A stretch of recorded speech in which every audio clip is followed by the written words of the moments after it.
empezar lo haremos con una palabra de oración. Oremos. Padre santo y poderoso Dios, ayúdanos, oh Jehová, a hacer tu voluntad y que tu Espíritu Santo, Señor, nos guíe en cada momento de nuestra vida. En el nombre de Jesús. Amén. El versículo de memoria lo encontramos en Hebreos, capítulo 8, versículo 6. Dice la palabra de Dios: pero ahora tanto mejor ministerio es el suyo, cuanto es mediador de un mejor pacto, establecido sobre mejores promesas. Jesús vivió una vida perfecta, cumplió en nuestro favor, murió en nuestro lugar.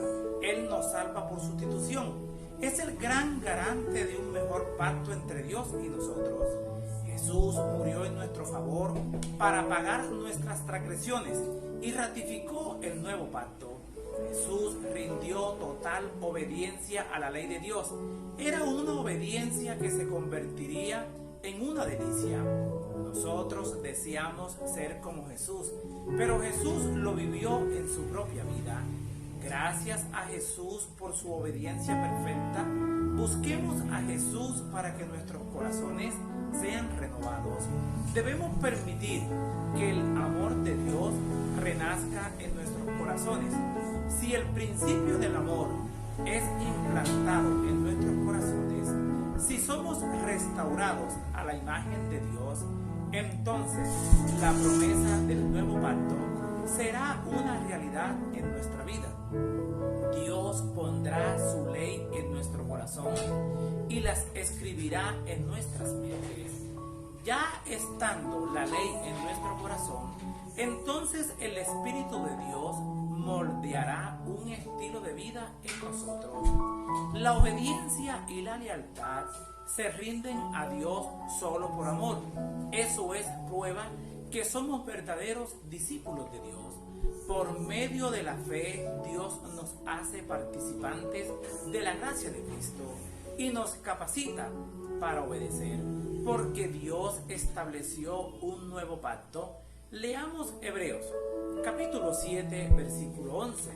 Dice la palabra de Dios: si pues la perfección fuera por el sacerdocio levítico, porque bajo él recibió el pueblo la ley, ¿qué necesidad habría aún de que se levantase otro sacerdote según el orden de Melquisedec, y que no fuese llamado según el orden de Aarón?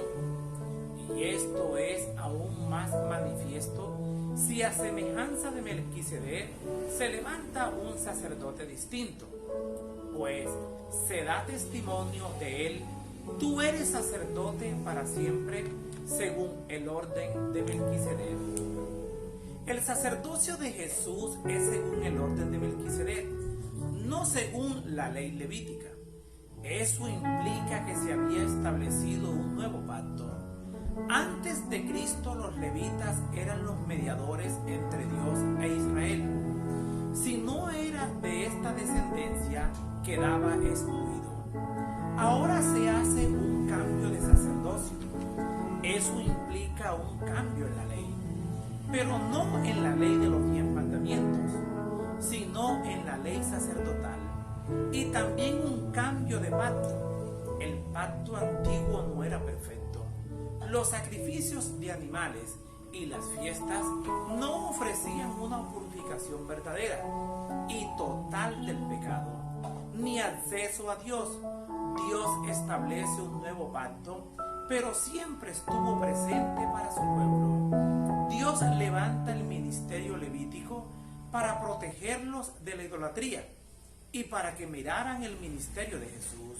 Los sacrificios solo eran una sombra, un anticipo de lo que Dios tenía preparado para nosotros.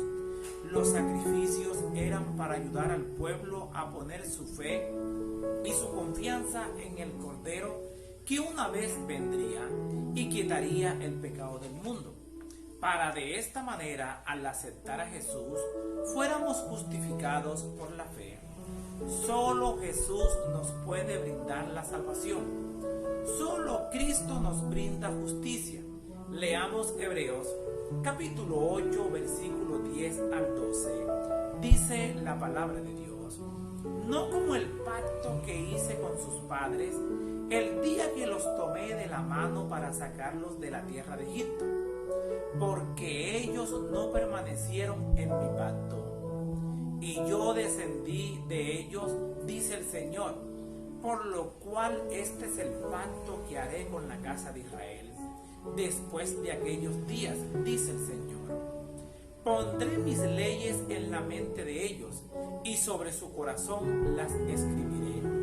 Y seré a ellos por Dios, y ellos me serán a mí por pueblo. Pondré mis leyes. En el monte Sinaí el Señor escribió sus leyes en tablas de piedra, tal como lo registra Deuteronomio capítulo 4, versículo 13, y en un libro, tal como lo registra Hebreos capítulo 31, versículo 24 y 26. Dios tenía el propósito de que esas leyes también estuvieran escritas en los corazones de su pueblo, pero los israelitas se contentaron con considerar esos estatutos sencillamente como un código externo y su observancia como un asunto de cumplimiento, también externo. Dios no tenía el propósito de que sus leyes fueran consideradas así. Ofreció a su pueblo que disfrutara de la experiencia de tener un corazón nuevo, tal como lo registra Ezequiel capítulo 36, versículo 26. Pero los israelitas se contentaron con una religión de formas y apariencias. Ahora, bajo los términos del nuevo pacto, se transforman los corazones y las mentes de las personas, tal como lo dice 2 Corintios capítulo 5, versículo 17. Los hombres proceden correctamente no por su propia fuerza, sino porque Cristo mora en el corazón y manifiesta su vida en el creyente. Son nacidos del Espíritu y producen los frutos del Espíritu.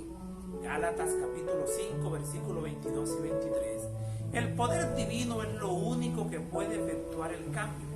Solo Dios puede poner su ley en el corazón de sus seguidores, pero por supuesto no sin el consentimiento del hombre y de su cooperación. Seré a ellos por Dios. Este es el propósito de todos los pactos divinos, tal como lo dice Éxodo capítulo 6, versículo 7. Dios desea ocupar su lugar debido y la gente anhelara reconocerlo como a su Dios. Esta promesa de este nuevo pacto se basa en Jeremías.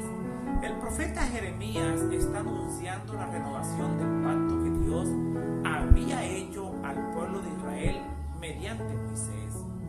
Cuando nosotros leemos Jeremías capítulo 31, encontramos la renovación de un nuevo pacto. El problema del antiguo pacto fue que el pueblo lo infringió. El pacto era efectivo. El problema era el pueblo. Israel debía ver a Jesús a través de los símbolos. Todos los símbolos apuntaban a la venida del Mesías. Solo debían poner fe en Él. De esta manera, el pacto no se habría quebrantado. Pero a lo largo de todo el pueblo de Israel, hubo muchas personas en quienes se cumplieron los propósitos del pacto y guardaban la ley de Dios, como lo dice Salmo, capítulo 119, versículo 11. Dice la palabra de Dios: en mi corazón he guardado tus dichos para no pecar contra ti. Las promesas que Dios les hizo bajo el pacto mosaico no se cumplieron debido a la infidelidad del pueblo. Ahora tenemos garantía a través de su Hijo, a través de Jesús. Dios cumplirá los propósitos de su pacto. Dios envió a su Hijo como garantía de las promesas del pacto. Es un pacto de bendiciones porque Jesús lo cumplió a la perfección. Gracias al nuevo pacto tenemos un mejor mediador. Leamos Hebreos, capítulo 8, versículos 1 y 6. Dice la palabra de Dios: ahora bien, el punto principal de lo que venimos diciendo es que tenemos tal sumo sacerdote, el cual se sentó a la diestra del trono de la majestad en los cielos. Pero ahora tanto mejor ministerio es el suyo, cuanto es mediador de un mejor pacto, establecido sobre mejores promesas. Mediador es pararse en medio. Funciones del mediador: número 1, es un árbitro entre dos o más partes. Número 2, es un negociador comercial. Número 3, es un testigo. Número 4, alguien que se constituye como fianza y garantiza la ejecución de un contrato. La parte más fuerte es que Jesús es nuestro garante o fiador del nuevo pacto. En Jesús se aplica la garantía que se cumplan las promesas del pacto. La muerte de Cristo sirve como garantía para instituir el nuevo pacto, porque cumple las primeras demandas del pacto de Israel, que se había quebrantado. De esta manera Jesús es el garante que asumió todas las obligaciones legales incumplidas. Al Jesús subir al cielo y sentarse a la diestra del Padre, garantiza que se cumplirán todas las promesas hechas a los seres humanos. A través de Jesús vemos que todas las promesas de Dios son verdaderas.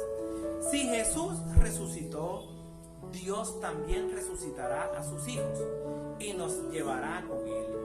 Jesús es mejor mediador que todos porque ministra en el santuario celestial y se ofreció como sacrificio perfecto por nosotros, ya que Jesús es la gloria de Dios. Jesús es la misma palabra de Dios. El nuevo pacto tiene mejores promesas en el sentido que te ofrece una patria celestial, te ofrece la vida eterna. Pero cuando miramos el antiguo Israel, Dios les ofreció lo mismo. Dios los liberó de la esclavitud y prometió llevarlos a la tierra prometida. Leamos Hebreos, capítulo 10, versículo 7. Dice la palabra de Dios: entonces dije, he aquí que vengo, oh Dios, para hacer tu voluntad, como en el rollo del libro está escrito de mí. Y diciendo luego, he aquí que vengo, oh Dios, para hacer tu voluntad. Quita lo primero para establecer esto último. En esa voluntad somos santificados mediante la ofrenda del cuerpo de Jesucristo, hecha una vez para siempre. En esa voluntad quizás significa que al cumplir esa voluntad mediante el perfecto sacrificio de Cristo, somos nosotros santificados, o que en esa voluntad que entregó a Jesús como sacrificio por los hombres está incluida nuestra santificación. Primera de Tesalonicenses capítulo 4 versículo 3. Somos santificados o hemos sido santificados. El texto griego insinúa el pensamiento de que fuimos santificados y ahora permanecemos en estado de santificación. Este significado se encuentra en otras partes, dirigiéndose a los creyentes corintios. Pablo les habla, por ejemplo, como a los santificados en Cristo Jesús, tal como lo dice 1 Corintios capítulo 1 versículo 2. Cristo tomó un cuerpo humano, cuerpo que fue ofrecido.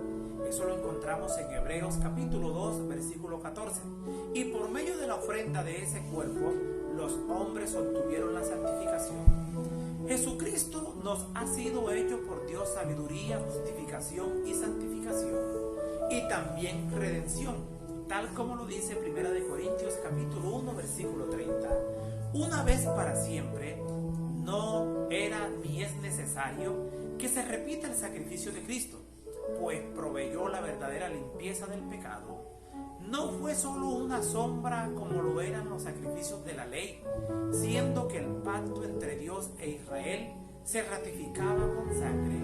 Esta sangre se rociaba sobre el altar que representaba a Dios y sobre las 12 columnas que representaban al pueblo.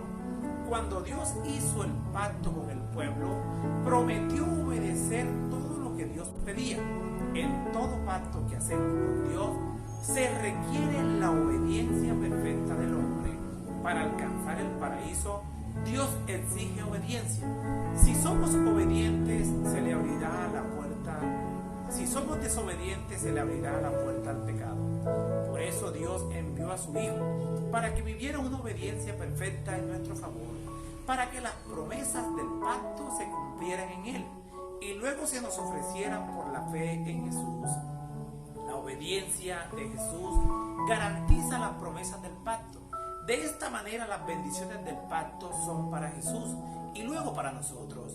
Si estamos en Cristo, disfrutaremos de esas promesas con Él. Dios te ayuda a obedecer, ya que te da el Espíritu Santo. Leamos Jeremías, capítulo 31, versículo 33.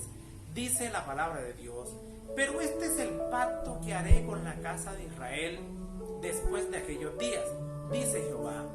Daré mi ley en su mente y la escribiré en su corazón, y yo seré a ellos por Dios y ellos me serán por pueblo. El primer documento del pacto fue escrito en tablas de piedra.